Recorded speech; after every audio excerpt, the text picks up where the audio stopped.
mureke tubasuhuze tubifurize kugira umunsi mwiza, umunsi w'umugisha, umunsi w'amahirwe, umunsi wo guhura n'igitangaza cyawe mu izina rya Yesu. Abakunzi b'Isengesho TV mumvugire ngo amen. Ni ya makuru tubagezaho ku madini ndetse n'amatorero. Uyu munsi hari amakuru mashyashya twamenye, ni bombori irimo kuvugwa muri iri torero ndetse n'itangazo ririmo kugenda ricicikana, nibyo tugiye kubagezaho, ariko ntacyo twabagezaho tutabanje gusenga. Tubanza gusenga kuko twizera ko mbere na mbere ari Imana. Niyo siroga yacu, tugira siroga ivuga ngo mbere na mbere Imana. Ni nayo mpamvu nkubwira ngo nubyuka bikemera, ukavuga bikemera, ukagenda bikemera, ugakora bikemera, buri kintu cyose ukabona byakunze, ujye uhereza Imana icyubahiro. Mu by'ukuri abakunzi bacu ntacyo turusha abandi, ahubwo ni ubuntu, ni imbabazi Imana iba yatugiriye. Hanyuma rero mugubwe neza, mureke tunabasuhuza bari mu Rwanda, mu ntara zitandukanye, mu majyepfo, amajyaruguru. Turabakunda kandi turabasengera. Bari mu mujyi wa Kigali, mwese mwumve ko tubifurije guhirwa mu izina rya Yesu. 2026 turi mu ntangiriro z'umwaka. Buri muntu wese bafite gahunda, bafite plan, bafite ibyo asengera, bafite plan d'action, abafite ibyo yifuza, ariko ndabahanurira mu izina rya Yesu mbere yo kubagezaho aya makuru ngo buri gahunda yawe yose, buri cyifuzo cyawe cyose, Satani nta kitambika, Imana izamurwanye mu izina rya Yesu, kandi ikiganza cyiza cy'Uwiteka kizabe ku buzima bwawe. Munyemerere dusenge rero, ubundi tubagezeho ayo makuru agiye atandukanye. Niba utarakora subscribe ukaba udukurikira buri munsi, ukurikirana ibiganiro byacu, ukurikirana ijambo ry'Imana tunyuza hano, ukurikirana inkuru, kora subscribe ukande like, uzajya ubona notification uko dushyizeho ikiganiro, uko dushyizeho ijambo ry'Imana, uko dushyizeho amakuru. Umusanzu wawe urakenewe mu kwagura ubwami bw'Imana. Niba utaranayikora nawe ari ubwa mbere rwose yikore. Abazikoze namwe Imana ibahereza umugisha. Munyemerere dusenge Imana. Mwandike muri comment, muduhe ibitekerezo.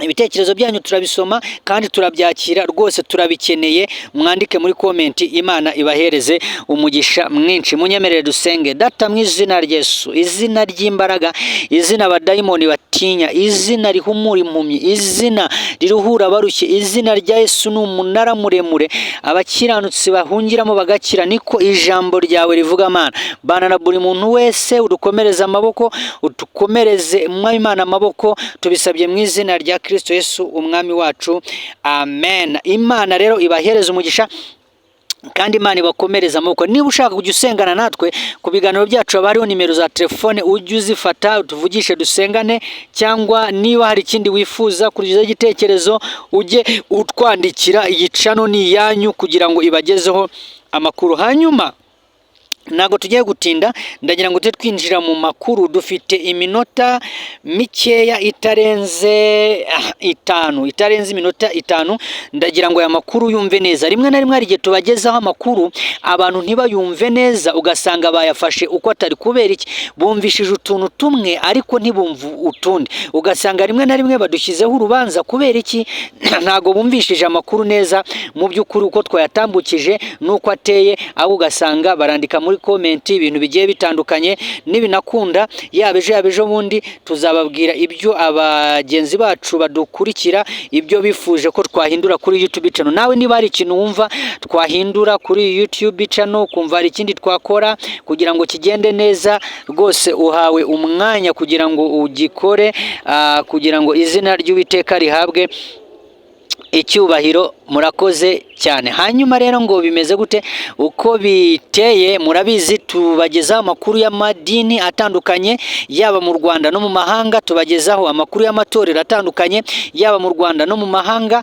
Ntago ibyo byo tubigaruka mumaze kubimenya no kubimenyera. Hanyuma tugiye kugaruka kuri torero rya ADEPR. Mu by'ukuri ni itorero rivugwamo ibintu byinshi, kuko biragoye kubona bushobora kwira cyangwa akamara icyumweru nta nkuru isohotse kuri iri torero rya ADEPR. Hanyuma rero ngo biteye gute, bimeze gute iby'uyu munsi? Ukuntu bimeze rero ni ibintu byakomeje gucaracara ku mbuga zigiye zitandukanye, mwagiye mubibona. mu by'ukuri by'imikorere mishyashya y'iri torero muri uyu mwaka wa 2026. Mbibutse ko iri torero rya ADEPR rifite amatorero menshi mu gihugu cy'u Rwanda, nubwo insengero nyinshi zifunze kubera kutuzuza ibisabwa nk'uko abantu bagiye babisabwa n'urwego rw'igihugu rw'imiyoborere rwa RGB.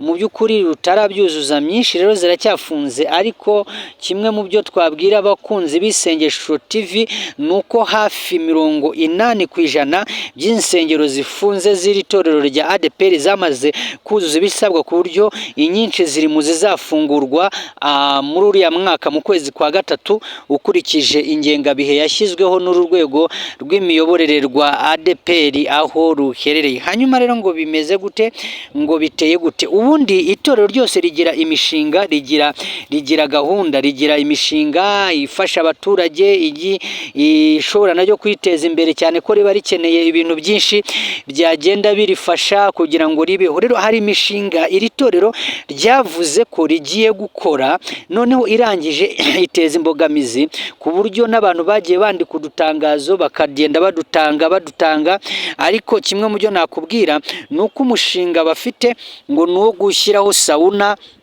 bagashyiraho massage. Urabizi ubundi sauna muzi bikorerwa mu bundi abana b'Imana cyangwa abantu basenga, twari tuzi ko sauna mu by'ukuri ari ahantu abantu bajya bagakoreramo ibintu bitari byiza, bakakarabiramo, bakozwamo. Nge sindanajya murimo kubabwira uko nguko, ariko ndagira ngo umuntu wagiye muri sauna ahangaha rwose mumfashe, ndabasabye mumfashe abantu bagiye muri sauna, ni ibiki bikorerwa muri sauna? tubwire muri comment umuntu wagize amahirwe yo kujya muri sauna, utubwire ni ibiki bikorerwa muri sauna, kuko bavuze ngo bagiye gushinga sauna bashyireho ibyo bita amajimu, yo wenda ni bya bindi ngo abantu bajyemo bagaterura ibyuma bakagira ibiki. Abantu bamaze kumva rero ibyo bintu, mu by'ukuri byabatera urujijo. Ubundi sauna byari bimenyerewe ko nta torero rigomba kuyishinga, nta mukristo ugomba kuyishinga, nta mbese ibyo bintu atari ibintu birebana n'itorero. Nuko ibintu byinshi byagiye biva ku murongo, bikagenda bita umuco, bikagenda bita umwimerere w'agakiza. Rero niyo bombori muri itorero harimo bombori yo ku bakristo bamwe bakavuga bati iyo sauna ntago ikwiriye, abandi se bati iyo sauna izafasha iki itorero, abandi mbese umwe mu bayobozi akavuga ngo ni business barimo gukora, kandi ngo bagiye no gushinga televiziyo y'itorero rya ADEPR, nayo muyitegure, nayo igiye kuza mu vuba cyane bidatinze. Ariko ndagira ngo tuganire muri iki kiganiro, umbwize ukuri. Ni na mpamvu nabasabye ngo abantu mwagiye muri sauna mutubwire ni ibiki bikorerwa mu sauna. Ni nziza sauna, ni mbi? Birakwiye ko itorero rishinga sauna rikaba rifite sauna yaryo, ese izajya ijyamo abarokore gusa, izajya ijyamo n'abapagani, abantu bose bazajya bakoreramo, izakoramo abarokore, izakuramo abapagani? Ibyo ni ibintu byose abantu barimo kwibaza, bikabatera urujijo rugiye rukomeye, kuko bakabona nta cyerekezo cyabyo mu by'ukuri. Hanyuma rero urwo runtu nirwo rwatumye abakristo bamwe mu by'ukuri niyo bombori bamwe bavuga bati ibyo bintu ntabwo bikwiriye, itorero ryavuye ku murongo, ntabwo rikivuga ibyo ryahamagariwe, mbese ririmo kugenda ritandukira, bigasanga ni ikibazo. Abakunzi b'isengesho TV rero namwe tubagezaho amakuru kugira ngo mutubwire ibintu ukuntu mubyumva.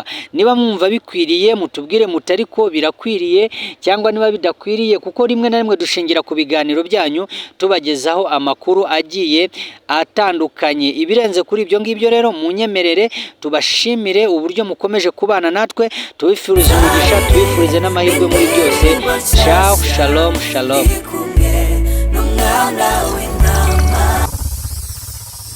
Isengesho TV ikugezaho ubutumwa bwiza bw'ubwami bw'Imana.